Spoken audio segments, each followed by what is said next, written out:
আমাদের প্রত্যেকটি জেলায় প্রত্যেকটি ইউনিট তাদের সাহায্য নিয়ে এবং অনেক জেলা সরাসরি ওখানে ত্রাণ সহায়তা কার্যক্রম পরিচালনা করছে।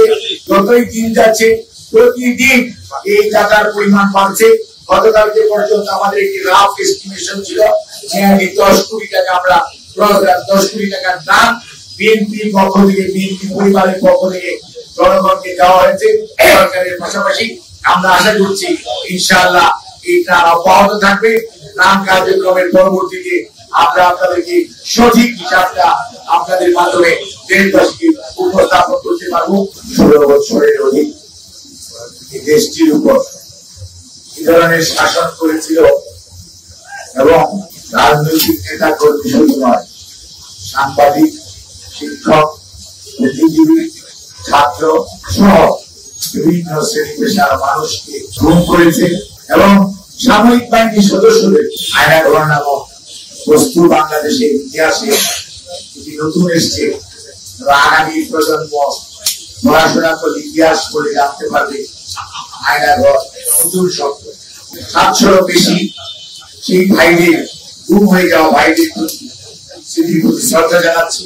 আমরা আশা করি ইনশাআল্লাহ ওনারা আবারও জনসমক্ষে হাজির হবেন অথবা এটার সাথে যারা সম্পৃক্ত তাদের যথাযথভাবে দেশে এবং প্রচলিত আন্তর্জাতিক আইন অনুযায়ী গুমের সাথে যারা সম্পৃক্ত তাদেরকে বিচারের কাজ করা আত্মনির্ভর হবে। আজকে এই পার্শ্ববর্তী দেশের সৃষ্ট যে মানব সৃষ্ট যে বন্যা দেশের পূর্বাঞ্চলকে তলিয়ে দিয়েছে, বিশেষ করে ফেনী, নোয়াখালী, লক্ষ্মীপুর, কুমিল্লার দক্ষিণাঞ্চল, এখন চাঁদপুরের একটি অঞ্চল, মৌলভীবাজার সহ হবিগঞ্জের অর্ধেক অংশ সহ আমাদের দক্ষিণাঞ্চল এবং পার্বত্য জেলাতেও বেশ কিছু জায়গায় এখন পানির তলে তলিয়ে গেছে। ক্ষয়ক্ষতি হয়েছে জানমালের, ক্ষয়ক্ষতি হয়েছে সম্পদের, ক্ষয়ক্ষতি হয়েছে গবাদি পশুর, ক্ষয়ক্ষতি হয়েছে মানুষের বাড়িঘর আশ্রয়হীন হয়েছে এবং 57 লক্ষের অধিক মানুষ ক্ষতিগ্রস্ত। 8 থেকে 12 লক্ষ মানুষ এখনো পানিবন্দী, যদিও পানি এখন কিছুটা কমতে শুরু করেছে।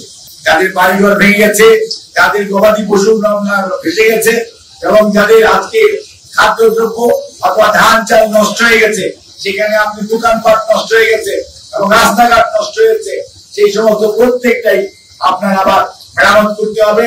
আবার নতুন করে বাড়িঘর অর্থাৎ মানুষ আবার জেগে উঠবে। এই আশা জায়গা নিয়ে মানুষগুলোর পাশে দাঁড়ানোর জন্য, পুনর্বাসনের জন্য আমাদের পর্যাপ্ত ত্রাণ প্রয়োজন, সহায়তা প্রয়োজন। সেই জন্য আমরা আপনাদের মাধ্যমে দেশবাসীর কাছে উদাত্ত আহ্বান জানাতে চাই।